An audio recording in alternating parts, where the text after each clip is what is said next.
અર્જુન અભિમાન આપ્યું કે અમે જીતી ગયા. કૃષ્ણ ભગવાને કીધું પ્રભુ આવતીકાલે સવારે સવારે વિજયોત્સવ કરવાનો છે, વિજયોત્સવમાં વધારજો. ભગવાને કીધું વાહ અર્જુન તમે જીતી ગયા, ગુડ જોબ. હું તો હતો દિન વચ્ચે, મેં તો રથ ચલાવ્યો છે. લાવો જરાક અનુભવ કરાવીએ. સવાર પડી 4 વાગ્યા. અર્જુન ચાલો જરાક આપણે જોતા આવીએ કે યુદ્ધ મેદાનમાં કોણ કોણ મર્યું અને કોણ કોણ જીવ્યું, કોના શરીરનું માંસ કયો કાગડો ખાય છે.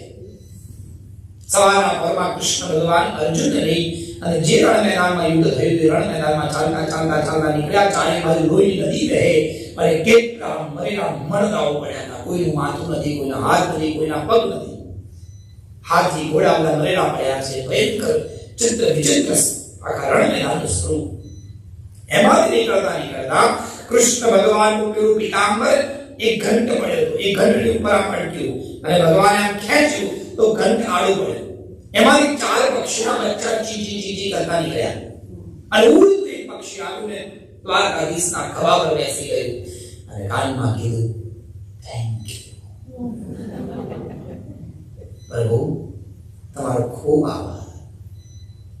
અર્જુન આવું જોયા શું ચાલી રહ્યું છે, આ શું નાટક છે. ઘંટનું આડું પડવું ને તમારી બચ્ચા નીકળવાના છે શું. અને ભગવાને પેલા પક્ષીના માથા પર હાથ ફેર્યો. પક્ષીને વાચા ફૂટી બોલતા પડ્યું. કૃષ્ણની સામે રડતા કીધું પ્રભુ આજથી બરાબર 20 દિવસ પહેલા મેં 4 ઈંડા મૂક્યા જમીન પર, ખાડો કરી.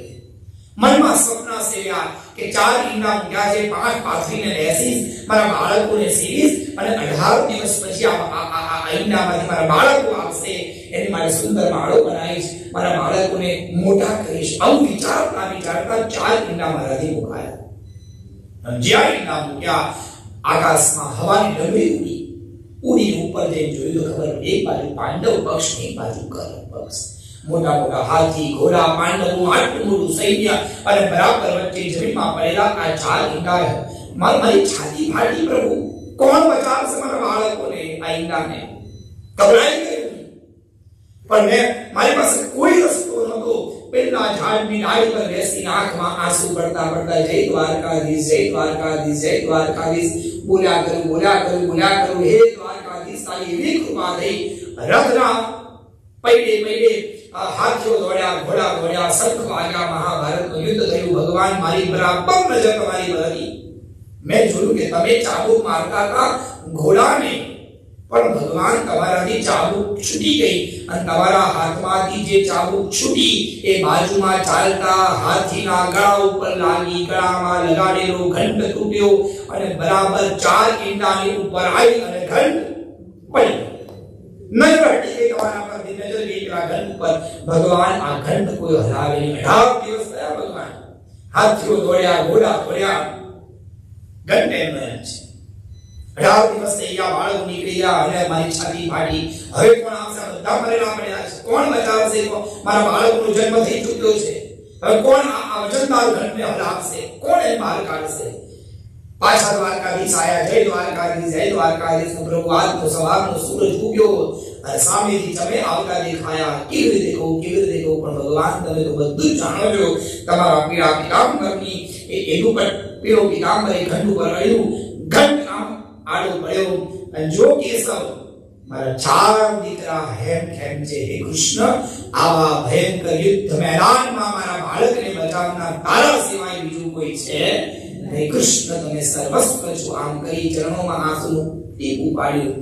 અર્જુને કીધું કૃષ્ણ સોરી, અમે નથી જીત્યા, તમે અમને જીતાડ્યા છે. જીતાડનાર તો કૃષ્ણ છે, પણ ક્યારે? જ્યારે શરણાગતિ હોય. એક શરણાગતિનો ભાવ આવતા છે. શરણાગતિનું જ્ઞાન હોવું એ પુષ્ટિ માર્ગીય ભક્તનું પહેલું પગથિયું છે. જ્ઞાનયુક્ત ભક્તિ કરવી સજ્જન. સમજ્યા વગર, જાણ્યા વગર કશું જ ન કરવું. આપણે ત્યાં ધારીજીની ઉપર લાલ કપડું બાંધવામાં આવે છે. કેવી રીતે બાંધવું, કેમ બાંધવું, એની પર કીધી છે. આપણે ત્યાં જે બધા પલના ભરવામાં આવે, અંજૂર ભરવામાં આવે, ચીડીમાં ભરવામાં આવે. માફ કરજો, મનમાં ન લેતા સંપ્રદાય વિશે બોલી જાય તો બોલો જય શ્રી કૃષ્ણ. પણ આપણા ત્યાં પુષ્ટિમાં શો ઓફ ના હોય. ઘણી જગ્યાએ હું જોઉં છું, અનુકૂળમાં પગથિયા થાય અને મોટી મોટી મીઠાઈને ઠેલા કરવામાં આવે.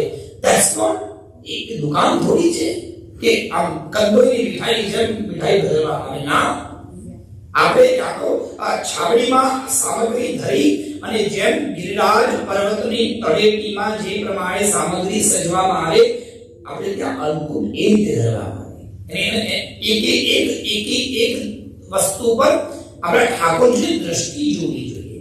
ભગવાનના પગથી ઉપર એક પણ સામગ્રી ન ધરાય. જ્યાં પગ હોય ને ભગવાનના ઠાકોરજીનું ચરણ હોય એ ત્યાં પેટીકા થોડું નીચે બધી આમ ધરવામાં આવે. નિયમ છે, એનું કારણ છે. પ્રત્યેક વસ્તુનું કારણ સમજીને કરવું એ જ્ઞાન કહેવાય. શરણાગતિ ઉતરાય, વિજય ઉતરાય. ભગવાનના ચરણ પકડી સુંદર પ્રાર્થના કરી